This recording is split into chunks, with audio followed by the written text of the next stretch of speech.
Hey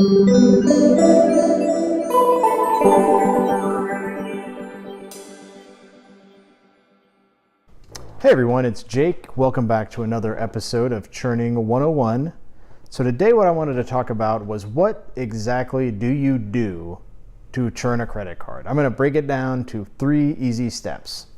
Step 1, sign up for a new credit card. Step 2, put all of your spending on that credit card. Put every single cent that you can on that credit card until you've spent as much money as you need to get the bonus points for signing up for that card.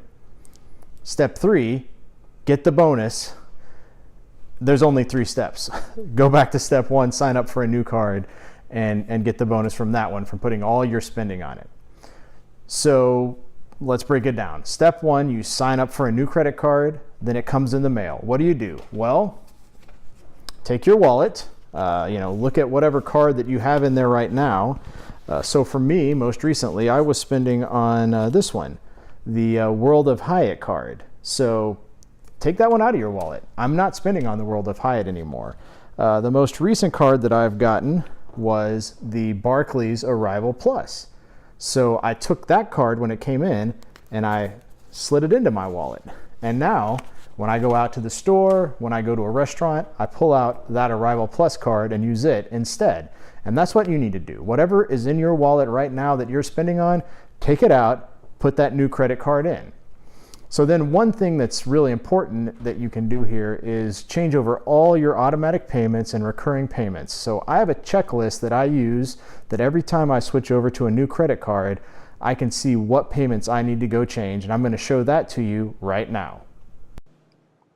Okay, so here's an example list of recurring payments that you might use to keep track of all the different recurring payments that you have that you would want to go in and change every time you switched over to a new credit card. This is really similar to the list that I use, but I kind of made it more generic. So first off would be PayPal. When I started churning credit cards, it really made me see that PayPal can be useful if you store your card in one place, the PayPal. If it's in that account, then every time you go to different stores online, if they support PayPal, you don't have to go get the new credit card and look it up. You can just use PayPal. PayPal also has some built-in recurring payments, or I think they call it pre-authorized purchases. So I go in and change over Starbucks and Netflix inside PayPal so that whenever we spend a little bit on Starbucks with our linked card that we use to have Starbucks rewards, it'll refill from PayPal from whatever that newest credit card is. And then every month when our Netflix renews, it just goes in and uses that card from PayPal. Also, you've got Amazon, because when you want to go in and buy something on Amazon, you don't want to be running to find your wallet and find that number and type in your 16 digits to make that purchase. You just want to kind of hit buy right away. That's kind of the beauty of Amazon, is how quickly it lets you buy stuff. We use Walmart grocery a lot here, so it's easy to just have that saved in there so that you can just go through the purchase, checkout. Cell phone, same thing. One thing you might keep in mind is that some credit cards offer insurance on your cell phone. The Chase Ink Preferred is one, the Uber card does as well, and so I've actually got my cell phone bill now just on my Uber Visa card because it offers insurance with a $25 deductible. So I don't switch that over, but when I first was getting into churning, I would switch that over to every new card. You'd want to do your cable company, and then there's a company called Arcadia Power that is a big proponent of wind energy, and they will actually let you pay your electric bill with a credit card. My local electric company won't let me use a credit card, only an ACH to a bank account.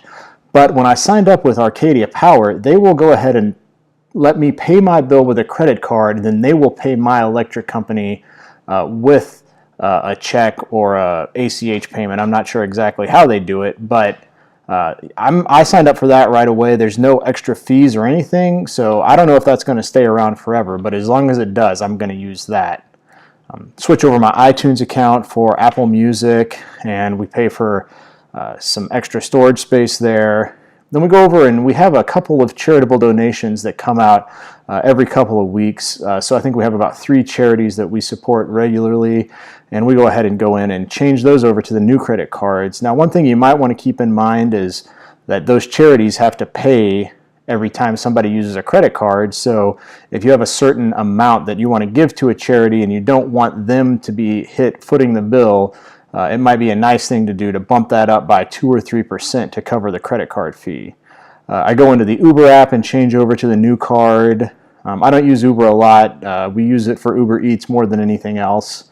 We have a toll pass here, and so if you have something like that that can automatically refill when you're using toll roads, another example that you might use here would be local transit. If you have a card to the subway or the bus pass, this would automatically refill on your credit card. You want to go in and change that so when you get to that point where it would automatically refill, you'd be set up and it'd go off the new card.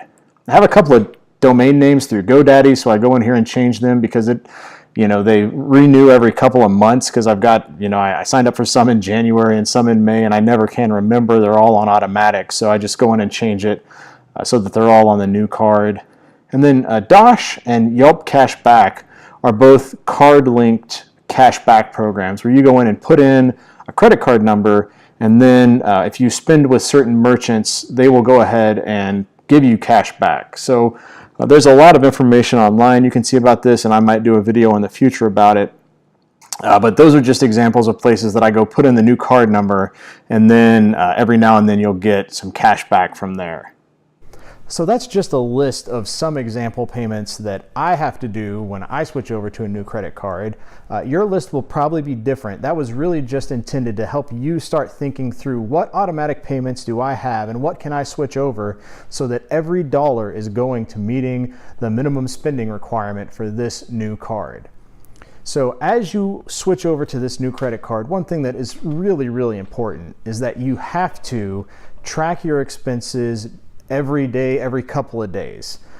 You have to get in on that credit card, see what you've spent, and then I like to go in and pay that credit card off a couple of times a week just to make sure that I'm not spending more than I'm earning. So I'll go in and pay that off, take the money from my bank, put it over on the credit card payment, and that way I know that I am not living beyond my means.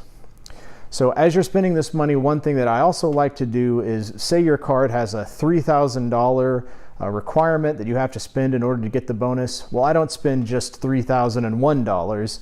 I put a few hundred extra dollars on there because you never know if there's a credit you forgot about, or maybe you take something back for a refund and you don't want to come in underneath that minimum spending requirement and not get those bonus points. So I always spend up to $200, $300, $400 extra on that card just to make sure that I have spent every dollar that I need to in order to get those bonus points.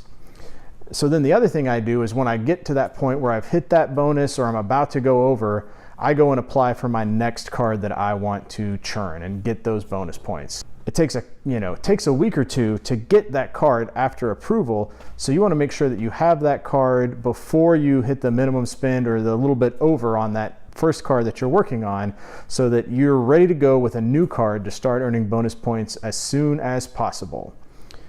So that's it. Apply for the card, put all your spending on the card, get the bonus points, and do it all over again.